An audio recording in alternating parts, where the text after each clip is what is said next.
नमस्कार, capital TV Bihar में आपका बहुत बहुत स्वागत है। मैं आपके साथ सरोज सिंह। जिस तरह से बिहार में लोकसभा की 40 सीटें दांव पर है, राज्यसभा की 6 सीटें दांव पर है, उसी तरह विधान परिषद की भी बहुत सारी सीटें दांव पर लगी हुई है। तो आप जानिए कि विधान परिषद का जो होना है चुनाव, उसमें क्या क्या चीज़ें दांव पर है। तो सबसे पहले 11 सीटें दांव पे लगी हुई है।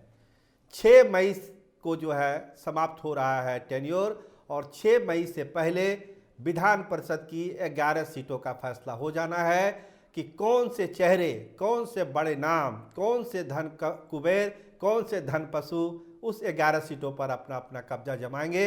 तो इसको लेकर अभी से ही कवायद है। कुछ लोग कहते हैं कि ये अर्ली प्रैक्टिस है, पहले से इतना प्रैक्टिस क्यों किया जा रहा है। तो इसकी सबसे बड़ी वजह यही है कि लोकसभा के लिए जो उम्मीदवार छटेंगे, राज्यसभा के लिए जो उम्मीदवार छटेंगे, छटने का मतलब कि जिनको टिकट नहीं मिल पाएगा बड़े नाम को, या जिनको देना मजबूरी थी पार्टी की, उनको मिल नहीं पा रहा है गठबंधन की राजनीति में, तो ऐसे लोगों को विधान परिषद में भी एडजस्ट किया जा सकता है। इसीलिए ये कवायद अभी जनवरी से ही शुरू हो गई है। 6 मई की मियाद है, लेकिन कोशिश जनवरी से ही शुरू हो गई। तो क्या होगा, किनके सीटें खाली हो रही है, किस पार्टी की कितने सीटें इस बार मिलेगी, इस पर हम विस्तार से जानने की कोशिश करेंगे इस प्रोग्राम में। तो आइए शुरुआत करते हैं भाजपा से। तो भाजपा के कौन चेहरे इस बार रिटायर करेंगे 6 मई को।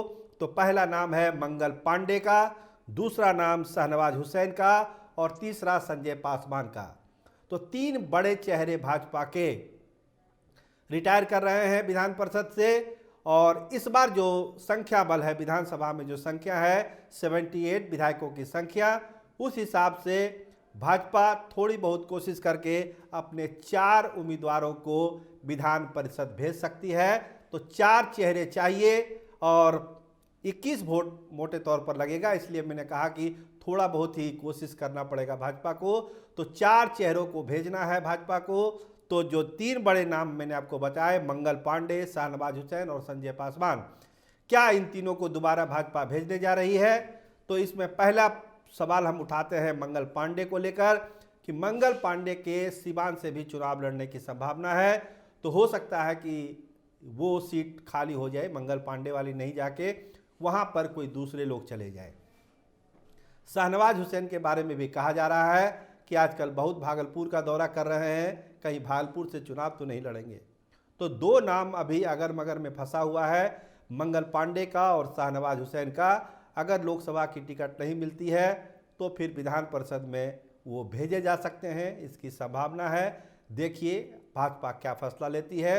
संजय पासवान तो है ही विधान परिषद में, लगता है पार्टी उसको रिपीट भी कर सकती है संजय पासवान को। और एक नया चेहरा, देखिए भाजपा अपने सहयोगी दलों का दबाव भी झेल रही है। वो दबाव है चिराग पासवान के तरफ से भी और हम पार्टी के तरफ से भी। क्योंकि हम पार्टी को पहले एक सीट दी जा चुकी थी, संतोष सुमन गए थे विधान परिषद, तो इस बार भी कोशिश में है हम पार्टी कि उनका कोई एक नुमाइंदा विधान परिषद में जाए। चूँकि अब वो एनडीए के पार्टनर हैं, इसलिए दबाव भाजपा के ऊपर ही है। सही दबाव, वही दबाव चिराग पासवान का भी है कि उनका कोई प्रतिनिधि बिहार विधान परिषद में नहीं है, बिहार विधानसभा में नहीं है। तो एक नुमाइंदा हमारा चाहिए जो प्रतिनिधित्व करे। तो चिराग पासवान के भी दबाव है कि अगर आप हमारी सीटों को कम कर रहे हैं लोकसभा में, तो एक सीट हमको विधान परिषद की दीजिए, जो आप दे सकते हैं, उसमें कोई दिक्कत नहीं है। तो चिराग पासवान का भी दबाव है, जीतन राम मांझी का भी दबाव है कि जो 4थी सीट भाजपा नॉमिनेट करेगी वो सहयोगी दलों को दे दे, बाकी 3 सीटें जो है वो अपने हिसाब से मैनेज कर ले। चूँकि देखिए हम पार्टी के भी 4 विधायक हैं, अगर 78 और 4 जोड़ देते हैं तो फिर 4 को चुनने में कहीं कोई दिक्कत नहीं है। लेकिन फिर शर्त वही होगी जीतन राम मांझी की कि हमारे नुमाइंदे को आप विधान परिषद भेजिए। वैसे में चिराग पासवान का दावा कमज़ोर पड़ेगा। लेकिन अगर लोकसभा की सीटें अगर चिराग पासवान की घटती है तो फिर मजबूती से चिराग पासवान अपना दावा विधान परिषद के लिए कर सकते हैं, जो हमारे सोर्स बताते हैं। इसके बाद आते हैं आरजेडी में। तो आरजेडी में जो सबसे बड़ा नाम रिटायर हो रहा है वो है राबड़ी देवी का। तो नेचुरल है, स्वाभाविक है, कोई लाग लपेट के राबड़ी देवी को फिर दोबारा विधान परिषद में चला जाना है। दूसरा नाम है रामचंद्र पूर्वे का। अब उनके उम्र को लेके, उनके अनुभव को लेके क्या सोचती है राजद, ये तो राजद के लोग ने अभी खुलासा नहीं किया है, लेकिन लगता है कि रामचंद्र पूर्वे को इस बार थोड़ा सा दिक्कत आने वाली है और बहुत सारे जो नए चेहरे हैं उसको राजद अपने सामाजिक इक्वेशन के हिसाब से टिकट दे सकती है, क्योंकि राजद भी 4 उम्मीदवार भेज सकता है, क्योंकि उसकी भी संख्या 79 है। बाकी और विधायक तो हैं ही सहयोगी दलों की। तो 4 सीटें राजद कोटे से बनती है। राबड़ी देवी तो हो ही गई, बाकी 3 सीटें राजद अपने हिसाब से फैसले ले सकता है कि उसको किसको भेजना है। तो राजद की एक लंबी लिस्ट तैयार हो रही है। जिसको लोकसभा में एडजस्ट नहीं कर पाएंगे, बड़े नाम या नाराज हो गए नाम, दोनों आप कर सकते हैं, बड़े नाम भी कर सकते हैं और नाराज हो गए नाम भी कर सकते हैं, उसको विधान परिषद में जगह दी जा सकती है। राजद इस स्ट्रेटजी पर काम कर रहा है। तो 4 सीटें राजद अपने हिसाब से भेजेगा, 4 सीटें बीजेपी को भेजनी है। अब सबसे बड़ी मुश्किल जनता दल यूनाइटेड में है कि जनता दल यूनाइटेड क्या करेगा, क्योंकि जनता दल यूनाइटेड 2 ही लोगों को भेज सकता है विधान परिषद में, संख्या 45 ही है। तो कैसे बनेगी बात। और 2 जो बड़े चेहरे रिटायर हो रहे हैं उसमें तो सबसे बड़ा नाम नीतीश कुमार का ही है, दूसरा नाम है संजय झा का।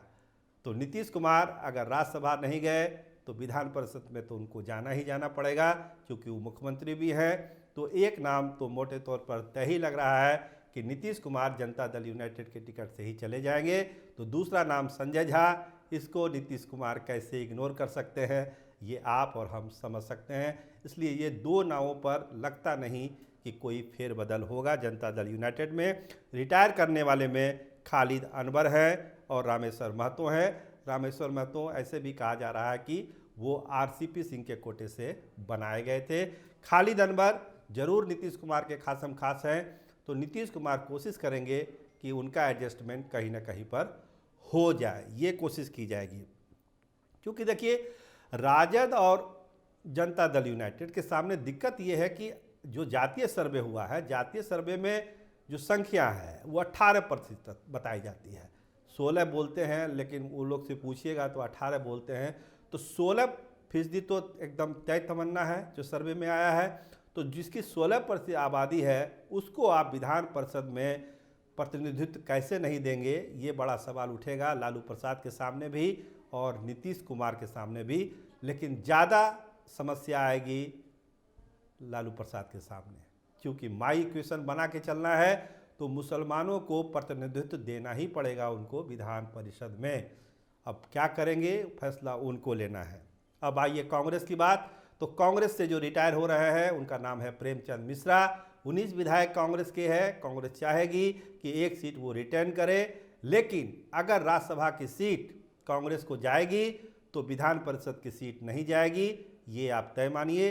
विधान परिषद में फिर वाम दल का ही कोई प्रतिनिधि जाएगा अगर राज्यसभा में दीपांकर नहीं गए तो। लेकिन कोशिश है कि दीपांकर को ही राज्यसभा भेजा जाए और विधान परिषद में कांग्रेस के किसी भी चेहरे को, जिसको भी कांग्रेस नॉमिनेट करती है, उसको नुमाइंदगी दी जाए विधान परिषद में। तो संतोष सुमन तो पहले ही अपना पद छोड़ चुके हैं और उसके जगह पर आज़ाद जी बने हैं। तो मान के चलिए मोटे मोटे तौर पर कि सबसे ज़्यादा समस्या आने वाली है राजद को ही विधान परिषद के नुमाइंदों को चुनने में। और जनता दल यूनाइटेड के पास तो गुंजाइश कम है, लेकिन भाजपा के सामने संभावना ज़्यादा है कि वो कुछ नए लोगों को अपने सामाजिक समीकरण जो अति पिछड़ा का वो बनाना चाह रही है, उसके मद्देनज़र वो लोगों को आगे बढ़ाए, अपने प्रतिनिधि को आगे बढ़ाए। तो भाजपा इस पर कसरत कर रही है, लेकिन ये कोशिश अभी से इसीलिए शुरू हो गई, जैसा कि प्रोग्राम में शुरू में हमने आपको बताया था कि 6 मई की मियाद भले है, लेकिन तैयारी अभी से है कि लोकसभा में जिसको हम सेट नहीं कर पाएंगे, राज्यसभा में सेट नहीं कर पाएंगे, उनको ये आश्वासन दिया जाएगा कि हम आपको विधान परिषद से भेजेंगे, आपको नाराज होने की ज़रूरत नहीं है। क्योंकि ये कांटे की लड़ाई है, कांटे का चुनाव बिहार में हो रहा है 40 सीटों का। तो इसमें कोई भी पार्टी किसी को नाराज नहीं करना चाहेगी, खासकर वैसे नेताओं को जिसके पास अपना वोट बैंक है। तो बहुत ही फूक फूक के विधान परिषद के प्रत्याशियों का चयन हो रहा है। तैयारी सब पार्टियों में है, सहयोगी दलों का भी दबाव है। चिराग पासवान भी लगे हुए हैं, जीतन राम मांझी भी लगे हुए हैं।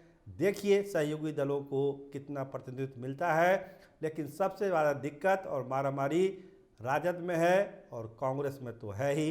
पहले तो है कि मिलेगा या नहीं मिलेगा, और मिलेगा तो फिर किसको मिलेगा, इसको लेकर भी सदाकत आश्रम में चर्चा बहुत तेज है। आप देखते रहिए कैपिटल टीवी बिहार। मैं आपके साथ सरोज सिंह। धन्यवाद, बहुत बहुत शुक्रिया।